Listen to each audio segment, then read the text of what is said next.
देखो, आज की ये वीडियो देखने के बाद मुझे नहीं लगता कि तुम्हें दोबारा कभी ईस्ट इंडिया कंपनी के हिस्ट्री के बारे में कोई डाउट होगा। आज की इस पूरी वीडियो में हम जानेंगे कि कैसे एक प्राइवेट कंपनी ने पूरे भारत पर अपना कब्जा कर लिया था। तो चलिए इस पूरी कहानी को शुरू से समझते हैं। तो देखिए, जब भी हम 1947 से पहले की बात करते हैं तो हम कहते हैं कि अंग्रेजों ने भारत को गुलाम बना लिया था, जबकि असल में भारत को गुलाम एक प्राइवेट कंपनी ने बनाया था। लेकिन यहाँ पर सवाल ये उठता है कि एक प्राइवेट कंपनी इतने बड़े देश को गुलाम कैसे बना सकती है। ऐसी क्या सिचुएशन बनी होगी उस टाइम पर कि 125 लोगों की बनाई हुई कंपनी 70,000 पाउंड लेके पूरे देश को गुलाम बना लेती है। आप अपने आसपास के लोगों से पूछकर देखिएगा, बिट्स एंड पीसेज में अलग अलग चीजें सुनने को मिलेंगी, लेकिन बहुत ही कम ऐसे लोग होंगे जो इसकी एक्चुअल स्टोरी को जानते होंगे कि कैसे इंडिया को एक प्लानिंग के तहत एक प्राइवेट कंपनी ने लूटा और फिर उसी कंपनी को एक इंडियन संजीव मेहता ने खरीद कर बदला लिया। अब आप इंडिया में हो या फिर इंडिया के बाहर, हमें कैसे गुलाम बनाया, यह चीज आपने कहीं बार सुनी होगी। तो इस वीडियो को जिसने भी एक बार देख लिया, चाहे फिर वो छोटा हो या फिर बड़ा, दुनिया के किसी भी कोने में जाकर किसी से भी एक रीजनेबल डिस्कस कर सकता है। तो देखिए, इन सब चीजों की शुरुआत होती है साल 1599 में, जब स्पाइस यानी मसालों की बहुत ज्यादा कड़की चल रही थी। ये जो ब्लैक पेपर यानी कि काली मिर्च वगैरह, इनकी इतनी कड़की थी कि मर्चेंट इनको ब्लैक गोल्ड भी कहते थे और इसको गोल्ड से कंपेयर किया जाता था। और उस टाइम पे स्पाइस ट्रेड पे डच का ज्यादा कंट्रोल था। ब्रिटेन के अंदर भी ये सारी चीजें डच ही सप्लाई करते थे। अब साल 1599 के मिड यानी कि बीच में काली मिर्च के ऊपर 5 सीलिंग्स बढ़ा दी गई। अब सीलिंग्स उस समय की करेंसी थी, यानी कि पैसे को बोला जाता था। तो इस तरीके की मनमानी को लेकर ब्रिटिश काफी नाराज थे और उसके करीब एक महीने बाद यानी 24 सितंबर 1599 को 24 rich merchant city of London के हॉल में दिन के समय इकट्ठा होते हैं और डिसाइड करते हैं कि ये जो डच है ये अपनी मनमानी कर रहे हैं, तो हमें खुद का अपना स्पाइस ट्रेड करना होगा। और फिर ये लोग 125 शेयर होल्डर्स को कन्विंस करके 7200 पाउंड इकट्ठा करके एक कंपनी बनाते हैं जिसका नाम था the governor and company of London. अब कंपनी तो इन लोगों ने बना ली थी, लेकिन उसके बाद इनको अप्रूवल भी लेना था क्वीन एलिजाबेथ फर्स्ट से, क्योंकि ये लोग ऐसे ही डिसाइड करके पूरी दुनिया भर में व्यापार स्टार्ट नहीं कर सकते थे। तो इसके 3 महीने बाद यानी कि 31 दिसंबर 1599 को क्वीन एलिजाबेथ फर्स्ट इनको रॉयल चार्टरेट देती है कि आप लोग जाओ और ये सारी चीजें स्टार्ट करो। अब रॉयल चार्टरेट का मतलब था कि एक लिखित आदेश यानी कि राजकीय आदेश। अब इसका मतलब था कि ईस्ट इंडिया कंपनी जो कि इंग्लैंड के अंदर बनी थी, अब वो दुनिया के अलग अलग कोने में जाकर बाकी सारी चीजें सस्ते में खरीद कर इंग्लैंड में आकर उसको बेच सकती थी। मतलब एक तरीके से इन लोगों को ट्रेडिंग का लाइसेंस मिल चुका था। जैसे आज की डेट में आप इंपोर्ट एक्सपोर्ट का लाइसेंस लेते हो ना, ठीक वैसे ही अब ये जो रॉयल चार्टरेट क्वीन ने इनको दिया था, ये 15 सालों के लिए दिया था और एक स्पेसिफिक एरिया भी दिया था कि आप पर्टिकुलर इसी एरिया में जाके ट्रेड करोगे। और वो एरिया था केप ऑफ गुड होप के ईस्ट में और स्टेट ऑफ मैगलन के वेस्ट में। अब ये है केप ऑफ गुड और ये रहा स्टेट ऑफ मेलबर्न। ये यहाँ से लेकर पूरा बस बीच का इलाका छोड़ दिया था, क्योंकि यहाँ पर पहले से ही ब्रिटेन एक्टिविटीज करता रहता था। बेसिकली इसे ईस्ट इंडीज एरिया में करना था, तो आगे चल के इस कंपनी का नाम ईस्ट इंडिया कंपनी पड़ गया। अब क्वीन को ये पहले से ही पता था कि बाकी जो देश है ये भी ऑलरेडी ट्रेड कर रहे हैं इस एरिया में, तो ईस्ट इंडिया कंपनी के लिए ऑलरेडी बहुत ज्यादा कॉम्पिटिशन था। तो फिर क्वीन ने यह कहा कि इंग्लैंड की तरफ से सिर्फ ईस्ट इंडिया कंपनी ही होगी जो यहाँ पर जाकर ट्रेड करेगी। इंग्लैंड की तरफ से बाकी कोई भी कंपनी वहां जाकर ट्रेड नहीं करेगी, और अगर कोई ऐसा करता है तो फिर उसका सामान जब्त कर लिया जाएगा। अब ये जो ईस्ट इंडिया कंपनी है, जब ये ट्रेड करने उन इलाकों में जाएगी तो इनको दिक्कत ना हो, इसलिए क्वीन ने इनको जरूरत से ज्यादा ही पावर दे दी थी। जैसे खुद के पैसे छापना, जिस एरिया में जाके ये लोग ट्रेड करेंगे वहां पे खुद के लॉज बनाना, वहां पे खुद की फॉरेन पॉलिसी रखना, कोर्ट चला सकते थे, सजा दे सकते थे, आर्मी रख सकते थे। अब बस ईस्ट इंडिया कंपनी को उस क्षेत्र में जाकर व्यापार करना था, लेकिन इसमें पैसा बहुत ज्यादा लगना था और जोखिम भी बहुत ज्यादा था। और उस समय अंग्रेज इतने पैसे वाले भी नहीं थे, तो उन्होंने एक काम किया, ईस्ट इंडिया कंपनी को एक जॉइंट स्टॉक कंपनी की तरह बनाया। मतलब कि आपको कंपनी में काम करने की जरूरत नहीं है, आप बस कंपनी में अपना पैसा लगाइए, स्टॉक्स खरीदिए और जब कंपनी को प्रॉफिट होगा तो वो प्रॉफिट आपको भी मिलेगा। ईस्ट इंडिया कंपनी का सिर्फ एक ही ऑब्जेक्टिव था कि अपना मुनाफा करना और जिन शेयर होल्डर्स ने इसमें पैसे लगाए हैं उनका मुनाफा करना। अब चाहे उसके लिए रूल तोड़े या फिर किसी का नुकसान हो, इससे उन्हें कोई भी मतलब नहीं था। और ये लोग रूल वगैरह तोड़ने में भी झिझक नहीं रहे थे, क्योंकि क्वीन का इनको सपोर्ट था। अब ईस्ट इंडिया कंपनी जो करने वाली थी, इसमें काफी रिस्क था और उन्हें मजदूर भी नहीं मिल रहे थे। इन्होंने शुरू में लंदन में जो न्यू गेट की जेल थी वहाँ से लोगों को उठाया और कुछ लोगों को लंदन के बेडलेम लूनेटिक असाइलम से उठाया। अब ये सारी चीजें होने के बाद ये लोग शिप लेकर इंडोनेशिया के पास मलुकू आइलैंड की तरफ निकल जाते हैं और शुरू में इनका भारत के अंदर जाने का कोई भी इरादा नहीं था। अब मलुकू आइलैंड पर स्पाइस ट्रेड काफी होता था, लेकिन जब ये लोग यहाँ पहुंचे तो इस एरिया में स्पेनिश, पुर्तगाली और डच व्यापारी पहले से ही यहाँ व्यापार कर रहे थे। डच व्यापारी की यूनाइटेड ईस्ट इंडिया कंपनी उस एरिया की बहुत बड़ी कंपनी थी। इनकी आर्मी बहुत बड़ी थी, तो ईस्ट इंडिया कंपनी यहाँ पहुँचती है तो यहाँ पर इनकी दाल नहीं गल पाती है। ऑलरेडी वहाँ पर ये लोग काम कर रहे थे और इन्हें वहाँ से भगा दिया जाता है और ये लोग वहाँ से वापस इंग्लैंड आ जाते हैं। अब ये लोग दोबारा से प्लान बनाते हैं उस एरिया में जाने का, लेकिन इस बार ये सोचते हैं कि हम लोग इंडिया में जाएंगे। अब इंडिया के अंदर जो पुर्तगालीज थे वो साल 1498 से ही वहाँ पर व्यापार कर रहे थे, लेकिन उसके बाद भी ये लोग डिसाइड करते हैं कि ये लोग इंडिया के अंदर जाकर वहाँ व्यापार करेंगे। तो साल 1608 में विलियम्स हॉकिंग जो ईस्ट इंडिया कंपनी के डिप्लोमेटिक बने थे, उनको एक शिप यानी कि जहाज दे दी जाती है जिसका नाम था हेक्टेयर, और इस शिप को लेकर 24 अगस्त 1608 को ये पहली बार इंडिया के सूरत में पहुंचते हैं। अच्छा, कहानी में आगे बढ़ने से पहले मैं आपको बता देता हूं कि उस समय भारत की क्या सिचुएशन थी, उसके बाद अपन कहानी में वापस आते हैं। अब अगर उस समय साम्राज्य की बात करें तो भारत में मुगलों का साम्राज्य था और मुगल अपने पीक पर थे। भारत की ज्यादातर जगहों पर उस समय मुगलों का ही राज था। अब ये उस समय भारत था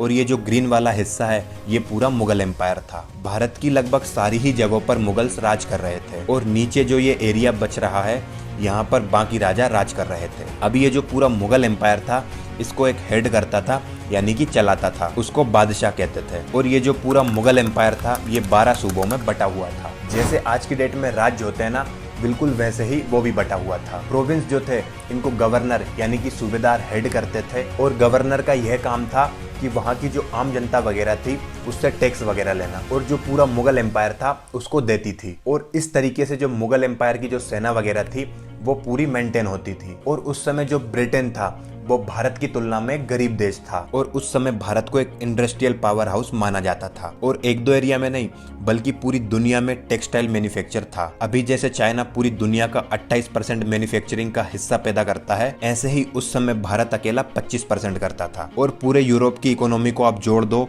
उससे भी बड़ी इकोनॉमी थी इंडिया की। तो उस टाइम पे इकोनॉमिक पावर तो था ही इंडिया, लेकिन उसी के साथ साथ जो मुगल राजा थे वो भी बहुत ज्यादा पावरफुल थे। तो इंडिया पूरे वर्ल्ड में उस टाइम पर सुपर पावर की तरह था। अब ये थी इंडिया की उस समय की सिचुएशन। तो चलिए अब कहानी में वापस आते हैं। 24 अगस्त 1608 को विलियम्स हॉकिंग इंडिया के सूरत में पहुंचते हैं। सूरत में पहुंचने के बाद विलियम्स को समझ में आ गया था कि यहाँ पर जो पहले से ही पुर्तगाल व्यापारी है वो मुगलों के साथ ट्रेड ऑलरेडी कर रहे हैं और यहाँ पर ये लोग काफी समय से व्यापार कर रहे हैं। और विलियम्स को ये समझ में आ गया था कि अगर यहाँ भी व्यापार करना है तो मुगलों को मनाना होगा और उनकी परमिशन लेनी होगी। और इस समय पर जो आगरा था वो कैपिटल था इंडिया का और वहीं पर से सारे अप्रूवल वगैरह होते थे। तो विलियम सूरत से सीधा आगरा चले जाते हैं और जैसे तैसे करके जहांगीर से बात करने की कोशिश करते हैं और जहांगीर को मनाने के लिए काफी चापलूसी भी करते हैं। जैसे ये थे तो गोरे लेकिन अफगानी कपड़े पहन कर गए थे वहाँ, और टूटी फूटी टर्किश भाषा में भी बात करने की कोशिश कर रहे थे और कई सारे तरीकों के तोहफे भी लेकर गए थे। अब पहली चीज,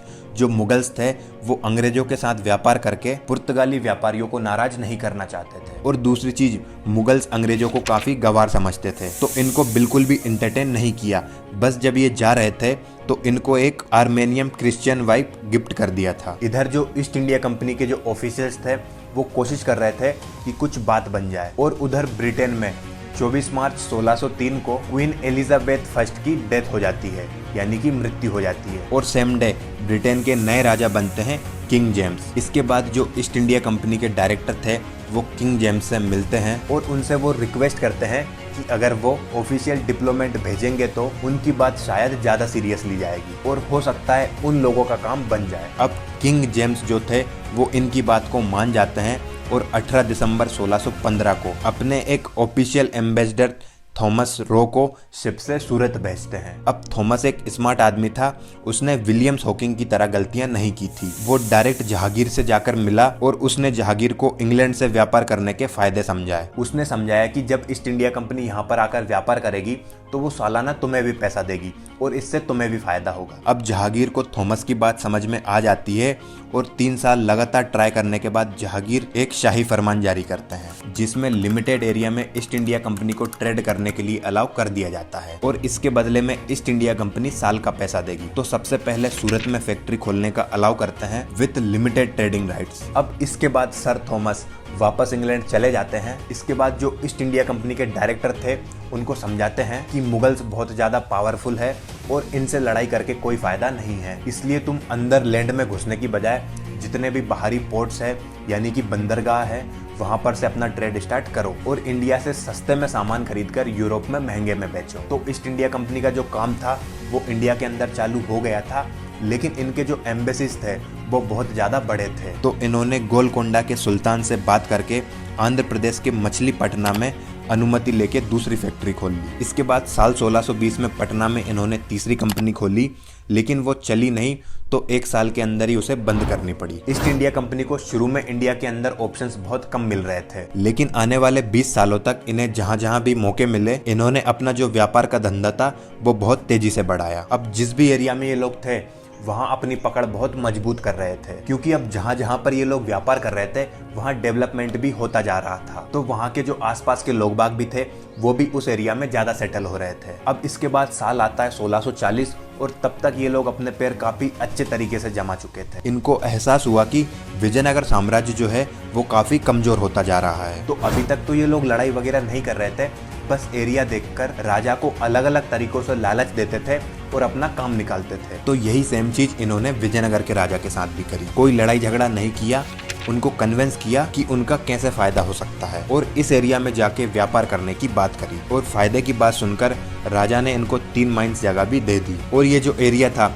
ये फिशिंग विलेज था जिसको मद्रासपट्टनम भी कहते थे। अब देखिए ये राजा लोग जो थे वो एरिया इसलिए देते थे क्योंकि इतने सारे लोग इन्वॉल्व होते थे ट्रेड करने में, तो एक एरिया डिसाइड करके उनके रहने वगैरह का इंतजाम होता था और वो सेपरेट कर दिया जाता था ताकि आम जनता को कोई समस्या ना हो। तो जब इन लोगों को यहाँ पर एरिया मिला तो इन लोगों ने वहाँ पर किले वगैरह बनाने चालू कर दिए और इसके पीछे रीजन ये दिया कि इतना जो सामान पड़ा रहता है इसकी सुरक्षा के लिए किले बनाना बहुत ज्यादा जरूरी है। और इस एरिया में जो ब्रिटिशर्स ने किला बनाया था इसको नाम दिया था फोर्ट सेंट जॉर्ज और फिर इसी एरिया में कुछ पार्ट और जोड़े और आगे चल के इसका नाम रखा मद्रास। तो कई सालों तक यहाँ व्यापार किया इन लोगों ने और फिर इसके बाद साल आता है 1662 और उस समय इंग्लैंड के जो राजा थे चार्ल्स सेकंड, उन्होंने पुर्तगीज क्वीन कैथरीन से शादी कर ली थी। तो दहेज में उन्हें एक आइलैंड मिलता है भारत के अंदर जिसपे पुर्तगीज का कब्जा था। इस आइलैंड को बम्बई बोला जाता था जिसे आज की डेट में हम लोग मुंबई बोलते हैं। और जब ये एरिया ब्रिटेन को दहेज में मिलता है तो ईस्ट इंडिया कंपनी के लिए बड़ा आसान हो जाता है यहाँ से व्यापार करना। तो इस तरीके से बॉम्बे भी ईस्ट इंडिया कंपनी के कंट्रोल में आ जाता है। अब जो ब्रिटिशर्स थे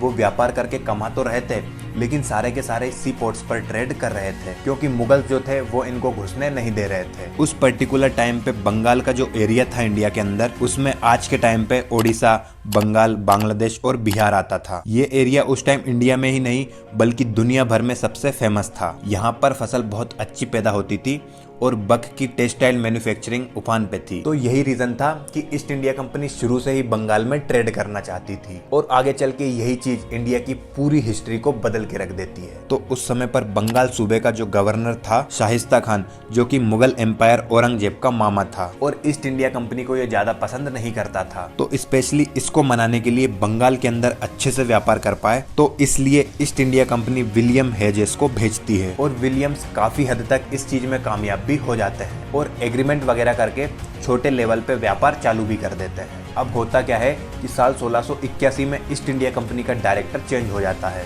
जिसका नाम था जोशिया चाइल्ड। तो ये जो जोशिया चाइल्ड था ये थोड़ा एरोगेंट था। तो इससे पहले जो विलियम्स ने एग्रीमेंट वगैरह करे थे ट्रेड शुरू करने के लिए उन सारे रूल्स को ये सही से फॉलो नहीं करता है और इसी चीज को लेके जो बंगाल का गवर्नर था वह काफी खुश नहीं था। तो उसने वहां के टैक्स को 2% से बढ़ाकर 3.5% कर दिया। अब जोशिया चाइल्ड जो था वो थोड़ा अकड़ू किस्म का था तो उसने इस बात को मानने से इनकार कर दिया और धमकी भी दी कि अगर तुम इस तरीके से टैक्स वगैरह बढ़ाओगे तो हम टैक्स भी नहीं देंगे और चिट्टागोंग को भी कैप्चर कर लेंगे। लेकिन वहां का जो गवर्नर था वह इसकी सुनता नहीं है और टैक्स को अप्लाई कर देता है। और ये जो सारी चीजें हैं ये साल 1686 में चल रही थी। अब जोसियार इतना ज्यादा गुस्सा हो जाता है कि इस चीज को लेके वो एक अटैक करने की सोचता है और लंदन से 19 वॉरशिप्स, 200 कॉन्स और 600 सोल्जर बुलाकर मुगल्स के ऊपर हमला कर देता है। अब ये पहली बार हुआ था कि ईस्ट इंडिया कंपनी ने लालच या फिर धोखाधड़ी के अलावा डायरेक्ट युद्ध में उतरी थी। लेकिन मुगल्स बहुत ज्यादा ताकतवर थे, उन्होंने ईस्ट इंडिया कंपनी को बहुत बुरी तरीके से हरा दिया था और इनके जो लोग काम करते थे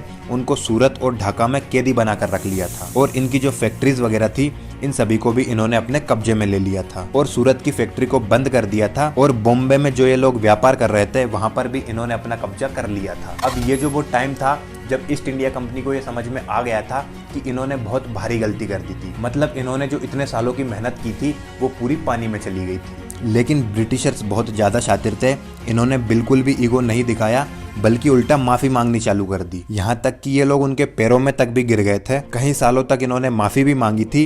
उस समय की ये फ्रेंच पेंटिंग बनी थी जिसमें ये लोग औरंगजेब से माफी मांग रहे थे। अब मुगल्स को भी जो व्यापार के टैक्स से पैसा आता था उसकी आदत लग चुकी थी और फिर इसके कुछ साल बाद साल 1690 में इनको माफ कर दिया जाता है, लेकिन इनके ऊपर 1.5 लाख रुपयों का जुर्माना लगा दिया जाता है। अब इन सारी घटना के बाद ईस्ट इंडिया कंपनी कई सालों तक बिल्कुल चुपचाप व्यापार करती रहती है और अपने सही समय का इंतजार करती है। अब साल आता है 1707 और इस साल औरंगजेब की मृत्यु हो जाती है। अब इनकी मृत्यु के बाद मुगल एम्पायर बहुत ज्यादा कमजोर पड़ जाता है और एक के बाद एक राजा बदल रहे थे। औरंगजेब के बाद आजम शाह आए, वो मुगल एम्पायर बने। फिर कुछ टाइम बाद शाह आलम प्रथम आए, वो मुगल एम्पायर बने। फिर जहादर शाह आए और उसके बाद फारूक सियार एम्पायर बने। अगले 10 सालों तक यही सब कुछ चलता रहा और मुगल एम्पायर जो था बहुत ज्यादा कमजोर हो गया था। और अब इसके बाद आता है साल 1717 और उस समय मुगल एम्पायर थे फारूक। अब जैसा कि मैंने बताया था कि ईस्ट इंडिया कंपनी शुरू से ही बंगाल के अंदर ट्रेड करना चाहती थी क्योंकि यहाँ से ये लोग बहुत ज्यादा कमाते थे। अब इस चीज के लिए इन्होंने एम्पायर फारूक को एक के बाद एक तोहफे भिजवाने चालू कर दिए और एक Williams Hamilton east India company का एक सर्जन था यानी कि डॉक्टर, उसने फारूक की कोई एक बीमारी भी सही कर दी थी। अब इस चीज से जो फारूक था वह बहुत ज्यादा खुश हो जाता है और ईस्ट इंडिया कंपनी की रिक्वेस्ट पे फारूक ने बंगाल के सूबेदार यानी कि गवर्नर को फरमान भेजा कि east India company free trade करेगी, मतलब कि जो इम्पोर्ट एक्सपोर्ट होगा उसके ऊपर से अलग से टैक्स नहीं देगी और जो सालाना टैक्स जाता था वो जाएगा। मतलब कि जो इम्पोर्ट एक्सपोर्ट यानी कि सामान इधर से उधर जाता था उसका ये अब टैक्स नहीं देंगे, अब वो ये सब बिल्कुल फ्री में करेंगे। लेकिन जो एनुअल टैक्स यानी कि सालाना टैक्स जाता था उसकी पेमेंट 3000 रुपए थी और वो ये देते रहेंगे। इसको 10 तक भी कहा जाता था उस टाइम पे। तो ईस्ट इंडिया कंपनी के चीफ ऑफ फैक्ट्रीज जो थे उन्हें ये भी परमिशन मिल गई थी कि ये बिना किसी चेकिंग के इधर उधर सामान ट्रांसफर कर सकते हैं। अब जो बंगाल के गवर्नर थे उन्हें ये सारी चीजें अच्छी नहीं लग रही थी, लेकिन वो मुगल एम्पायर से जुड़े हुए थे इसलिए उन्हें ये सारी चीजें माननी पड़ रही थी। अब देखो, मैंने शुरू में ही बताया था कि पूरा मुगल एम्पायर जो था वो सूबों में बटा हुआ था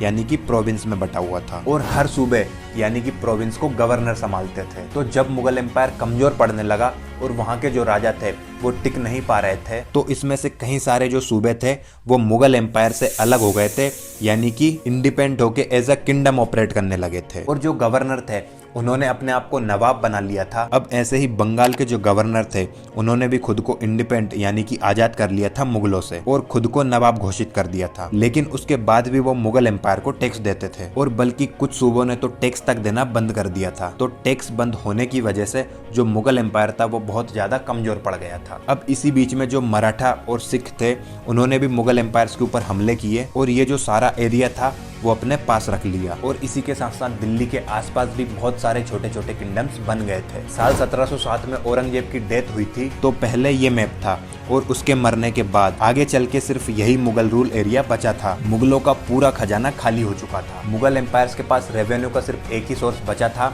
और वो था बंगाल। बाकी सारी जगहों से टैक्स आना बिल्कुल बंद हो गया था और वो सारे के सारे इंडिपेंडेंटली अपना काम कर रहे थे। इसके बाद क्या होता है कि साल 1756 में बंगाल के जो नवाब थे अली बर्दी खान, उनकी मौत हो जाती है और बंगाल के नए नवाब बनते हैं सिराज उद दौला। ये काफी स्ट्रिक्ट रूलर थे और इनको अंग्रेजों की एक्टिविटीज से बहुत ज्यादा दिक्कत थी। इनकी मेन 3 दिक्कतें थी। पहली तो ये थी कि ये जो ईस्ट इंडिया कंपनी है ये बंगाल के अंदर अपने मन मुताबिक व्यापार के नाम पर जगह जगह किले बना रही थी। दूसरी दिक्कत ये थी कि मुगल एम्पायर्स को ईस्ट इंडिया कंपनी खुश करके तोहफे भिजवा के पॉलिसीज का गलत इस्तेमाल कर रही थी। और तीसरी दिक्कत ये थी कि ये जो पूरा बंगाल एम्पायर था उसके अंदर जो ऑफिशियल थे जिनको सिराज भगा देता था या फिर बागी हो जाते थे उनको ईस्ट इंडिया कंपनी अपने पास रख लेती थी। अब इन सब चीजों को लेकर सिराज ने ईस्ट इंडिया कंपनी को कई बार समझाया था, लेकिन ईस्ट इंडिया कंपनी नहीं मानती है। तो एक दिन सिराज क्या करते हैं कि 30,000 सैनिकों की आर्मी लेके ईस्ट इंडिया कंपनी की जो फैक्ट्री थी कोलकाता के अंदर उस पर कब्जा कर लेते हैं और वहाँ जो काम करने वाले थे उनको एक काल कोठरी में बंद कर देते हैं और अगले दिन उन सभी की मौत हो जाती है। और इसी के साथ साथ जो अंग्रेजों ने किले वगैरह बनाए थे इनको भी ये लोग अपने कंट्रोल में ले लेते हैं। लेकिन यहाँ पर पहली बार ऐसा हुआ था कि ईस्ट इंडिया कंपनी को सीधे लड़ाई में उतरना पड़ा था। तो साउथ में जो ईस्ट इंडिया कंपनी जहाँ पे बसी हुई थी वहां से रॉबर्ट क्लाइव जो थे उनको भेजती है कि ये जो सिराज ने किया है इसको आप ठीक करके आओ, क्योंकि ये बहुत मुनाफे वाली जगह है, इसको हम ऐसे नहीं छोड़ सकते हैं। और यहाँ पर भी ईस्ट इंडिया कंपनी ने डायरेक्ट लड़ाई करने की बजाय काफी पॉलिटिक्स खेली। मीर जाफर जो सिराज के आर्मी कमांडर थे वो खुद राजा बनना चाहते थे। दूसरी चीज, एक जगत सेठ करके आदमी था, वो बहुत ही अमीर था, वो लोन वगैरह देता था और उसको ये डर था कि सिराज शायद उस पर हमला ना कर दे। तो इन दोनों को रॉबर्ट क्लाइवन मिलते हैं और दोनों से मिलकर लालच वगैरह देकर अपनी तरफ कर लेते हैं। जैसे मीर जाफर को कहा कि ये लड़ाई खत्म होने के बाद तुमको राजा बना दिया जाएगा, और जगत सेठ जो थे वो इस पूरी लड़ाई में जितना भी पैसा लग रहा था वो सारा जगत सेठ का लग रहा था। अब इसके बाद तारीख आती है 23 जून 1757 और लड़ाई शुरू होती है। पूरी लड़ाई में सिराज के कमांडर यानी कि सेनापति बैकफुट पर थे और एक दिन लड़ाई के समय बीच में ही बारिश हो जाती है। अब अंग्रेज जो थे वो तो अपने हथियारों को ढक लेते हैं, लेकिन सिराज के जो हथियार थे वो गीले हो जाते हैं, जिसकी वजह से वह काम करना बंद कर देते हैं। और यही मौका देखकर मीर जाफर जो थे वो पूरी फौज को पीछे खींच लेते हैं और ईस्ट इंडिया कंपनी ये युद्ध जीत जाती है। और अपने वादे के हिसाब से ईस्ट इंडिया कंपनी जो है मीर जाफर को नवाब बना देती है। अब देखो, मीर जाफर को नवाब इसलिए नहीं बनाया था कि ईस्ट इंडिया कंपनी अपने वादे की बहुत पक्की है, क्योंकि वादे तो उन्होंने हजारों बार तोड़े थे। अब ये चीज वो इसलिए करते थे क्योंकि ईस्ट इंडिया कंपनी की एक पॉलिसी थी कि कहीं पे भी वो खुद रूल नहीं करेंगे, बल्कि अपना एक पेटेंट राजा यानी कि खुद का बनाया हुआ राजा रखेंगे और उस राजा के थ्रू ये लोग व्यापार की पॉलिसी वगैरह चेंज करते थे और जितना भी रेवेन्यू सिस्टम रहता था वो सब ये लोग ले लेते थे। कुल मिलाकर सारे रिसोर्सेस और पैसे पर इन लोगों का कंट्रोल रहता था और लोगों को संभालने के लिए ये लोग राजा रख देते थे, क्योंकि अगर ये खुद राजा बनेंगे तो इनको पूरे राज्य की देखभाल करनी होगी, और जिसमें कि ये लोग बिल्कुल भी इंटरेस्टेड नहीं थे। अब वैसे भी अगर रातों रात कोई गोरा आकर राजा बन जाए तो हो सकता है वहां की जनता उसके ऊपर विद्रोह कर दे। तो इन सब चीजों से बचने के लिए ये लोग खुद राजा नहीं बनते थे। अब इसके बाद ईस्ट इंडिया कंपनी ने बंगाल के ऊपर फाइन लगाया 3 करोड़ रुपयों का। अभी के हिसाब से अगर इसको देखें तो 3000 करोड़ रुपयों के आसपास ये होगा। अब ईस्ट इंडिया कंपनी जहां भी लड़ाई करती थी या फिर किसी में इन्वॉल्व होती थी तो उसके ऊपर फाइन लगाती थी। उनका यह कहना था कि तुम्हारी बेवकूफ़ी की वजह से हमें लड़ाई करनी पड़ी और इस लड़ाई में हमारा इतना खर्चा हुआ, तो ये सारा पैसा तुम्ही को देना होगा। अब ये जो सारा पैसा था ये खजाने से या फिर टैक्स रेवेन्यू सिस्टम से कलेक्ट किया जाता था। ईस्ट इंडिया कंपनी कई तरीकों से एग्रीमेंट करवाती थी और एग्रीमेंट ना पूरा होने पर टैक्स और उसके ऊपर कंट्रोल कर लेती थी। अब इस पूरी लड़ाई को बैटल ऑफ प्लासी कहा जाता था और इस लड़ाई के बाद अंग्रेजों को समझ में आ गया था कि असली कमाई तभी हो पाती है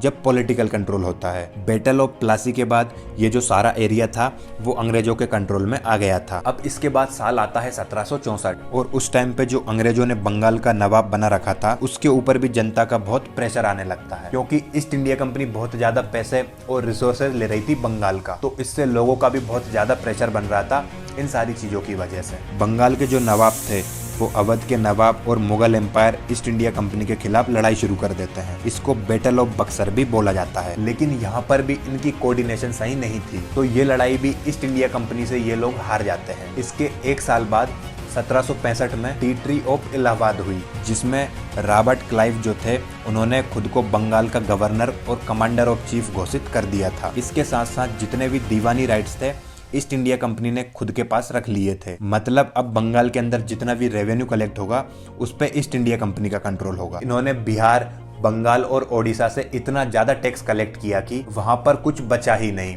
साल 1770 में बिहार और बंगाल में अकाल पड़ गया था और इस अकाल में 70 लाख से 1 करोड़ लोगों की मौत हो गई थी। अब आप बोल सकते हो कि अकाल तो प्राकृतिक आपदा की वजह से भी पड़ सकता है, लेकिन मैं आपको बता दूं इसका जो मेन रीजन था उसके पीछे ईस्ट इंडिया कंपनी की अग्रेसिव पॉलिसी थी। और जब इस भुखमरी से लोग मर गए थे तो जो मरे हुए लोग थे उनका टैक्स भी जो जिंदा लोग थे उनसे कलेक्ट किया जा रहा था, और जो वहाँ का नाच पानी वगैरह था उनको भी इन लोगों ने अपने पास रख लिया था।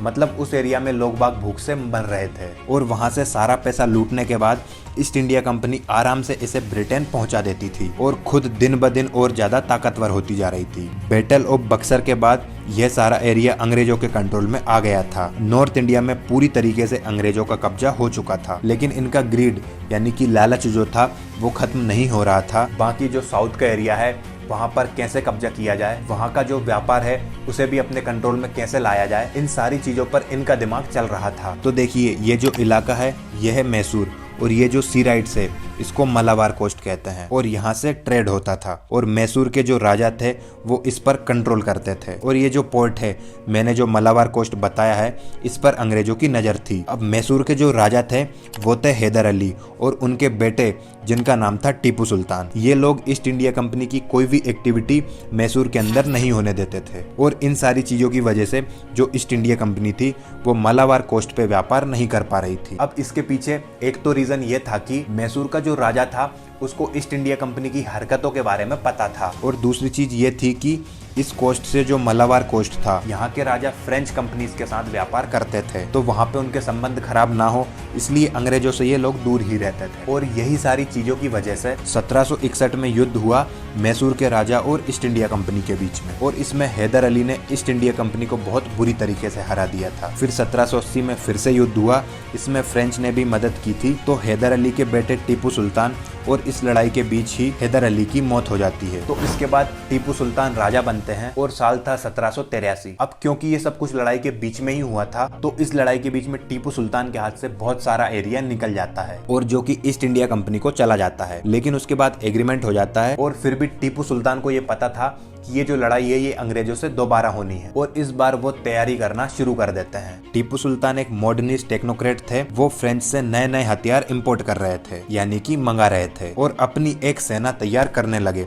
और इधर ईस्ट इंडिया कंपनी भी प्लान कर रही थी कि टीपू सुल्तान के ऊपर कैसे हमला किया जाए। और इस बार जब east India company Tipu Sultan के ऊपर हमला करती है तो जो मराठा थे और हैदराबाद के निजाम उनकी मदद लेती है और उनके ऊपर हमला कर देती है। और इस बार जो ईस्ट इंडिया कंपनी थी वो मैसूर राज्य की जो सबसे बड़ी सिटी थी उस पर अपना कब्जा कर लेती है, और टीपू सुल्तान के जो 2 बच्चे थे उन्हें किडनैप कर लेती है यानी कि अपने पास रख लेती है। और इसके बाद ईस्ट इंडिया कंपनी कहती है कि जब तक टीपू सुल्तान आधा साम्राज्य ईस्ट इंडिया कंपनी के नाम नहीं कर देते हैं और ये जो बार बार लड़ाई करनी पड़ रही है इसका जो फाइन 3 करोड़ रुपए यानी कि आज की तारीख के हिसाब से 3.5 या फिर 3,000 करोड़ के आसपास है वो नहीं दे देती, तब तक हम उनके बच्चों को नहीं छोड़ेंगे। लेकिन टीपू सुल्तान इन सारी बातों को मानने से मना कर देते हैं और मदद वगैरह के लिए कई सारी जगहों पर बात भी करते हैं, मतलब अपने आसपास के राजाओं से, लेकिन उनकी बात नहीं बन पाती है। और इसके बाद east India company final attack करती है और टीपू सुल्तान की मौत हो जाती है। ईस्ट इंडिया कंपनी ने टीपू सुल्तान के खजाने से